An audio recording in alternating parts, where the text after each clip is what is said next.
ठीक है, तो हमने कल फंक्शंस किए थे। फंक्शन में हमने एक आर्गुमेंट दिया था, दो आर्गुमेंट दिए थे, और एक हमने किया था ना ही हमने कोई आर्गुमेंट दिया था और ना ही हमने कुछ लिया था उससे। इन द सेंस, जैसे सपोज हम कोई फंक्शन बनाते हैं, अगर जैसे अगर हमने यहाँ पे बनाया था सम फंक्शन, डेफ करके बनाते हैं, डेफ कीवर्ड से, और यहाँ पे लिखा सम, ऐसे किया। और यहाँ पे मैंने लिखा कोई भी वेरिएबल ले लिया, n1 इज इक्वल टू 10 और n2 इज इक्वल टू 20, और यहाँ पे किया res is equal to n1 plus n2, और यहाँ पे किया प्रिंट res, ये किया। उसके बाद यहाँ पे आए और यहाँ पे लिख लेंगे सम को लगा लेंगे कॉल यहाँ से, ठीक है। फिर कुछ और काम करने लगे, फिर से कॉल लगा ली हमने, ठीक है ना। तो हमने क्या किया, इसको कॉल लगाई।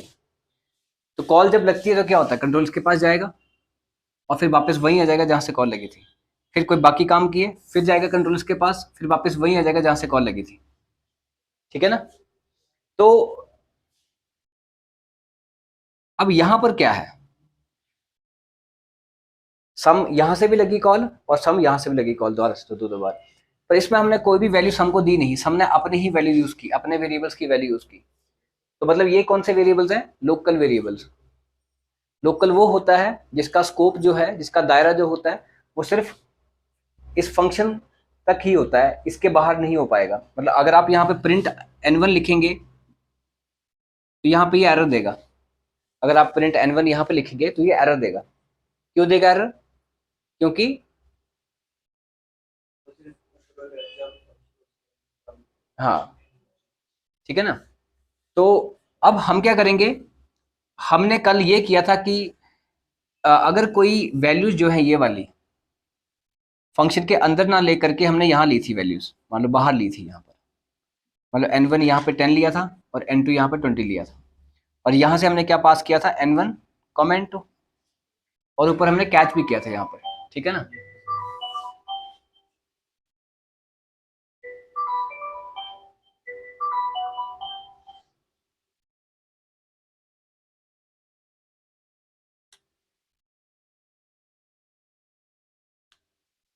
हमने कैच भी किया था यहाँ पे, ठीक है।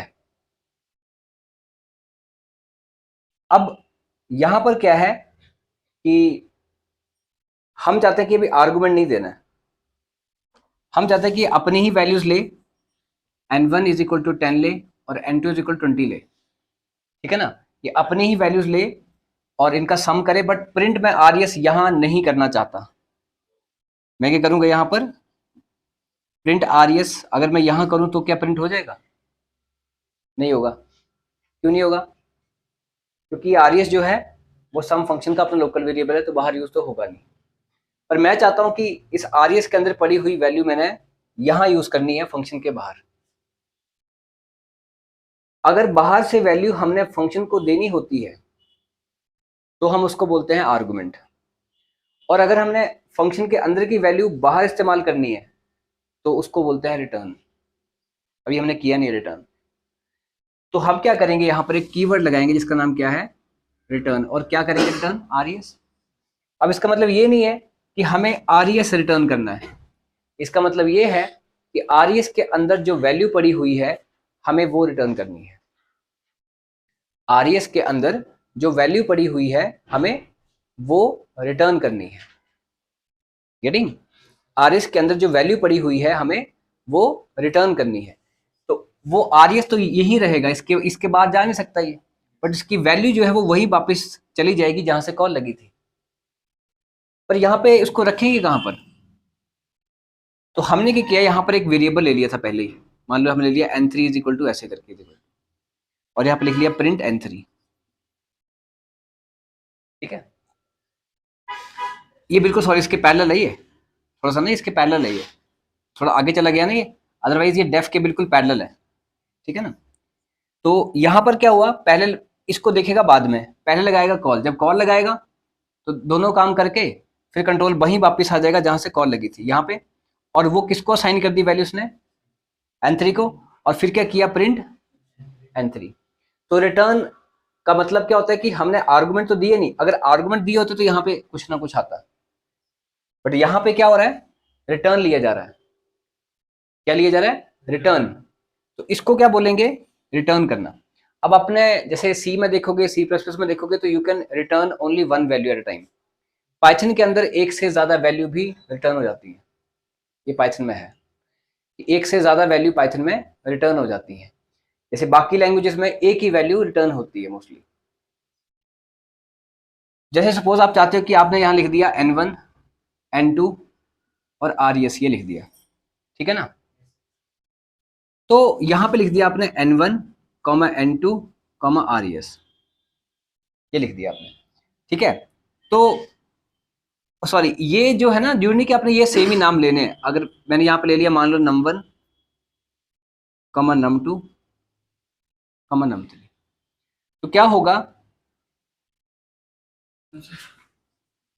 प्रिंट, यहाँ लिख दिया मैंने num1, num2, num3, लिख दिया। अब क्या होगा कि जो n1 की वैल्यू है वो चली जाएगी num1 में, जो n2 की वैल्यू है वो चली जाएगी num2 में, और जो res की वैल्यू वो चली जाएगी num3 में, ठीक है ना। जब रिटर्न होकर के आएगा तो रिटर्न वहीं आता है जहां से कॉल लगी होती है, और फिर उनको डिस्प्ले कर देगा। तो when do we take return? Return लेते कब है? जब हमने जिस फंक्शन को कॉल लगाई हुई है उसको, उससे हमने कोई वैल्यू वापस लेनी है, और अगर हमने उसको कोई वैल्यू देनी है तो आर्गुमेंट बोला जाता है। जिसको हमने कॉल लगाई है फंक्शन को, अगर उसको हमने वैल्यू कोई देनी है तो उसको क्या बोलेंगे? आर्गुमेंट। और जब उससे कोई वैल्यू हम वापस लेंगे उसको क्या बोलेंगे? रिटर्न। पाइथन के अंदर हम एक से ज्यादा वैल्यूज वापस ले सकते हैं, रिटर्न ले सकते हैं, बाकी लैंग्वेजेस में नहीं। बाकी में एक ही रिटर्न हो सकता है, इसमें तीनों रिटर्न हो सकते हैं, 3 4 जितने भी करने हैं, हाँ, पर उतने ही यहाँ पर वो लगाने पड़ेंगे आपको। तो सीक्वेंस वाइज क्या हो रहा है? n1 वाला इसमें जा रहा है, इसमें नहीं, या कुछ भी हो सकता है, XYZ कुछ भी हो सकता है। तो ये चीज इसमें जा रही है, ये इसमें, और ये वाली इसमें। पहले कॉल लग रही है, ये काम बाद में हो रहा है, पहले कॉल लगी, इसके पास जाएगा और फिर यहाँ पे रिटर्न करेगा और फिर यहाँ पे आ जाएगा। गेटिंग? लिखो इसको।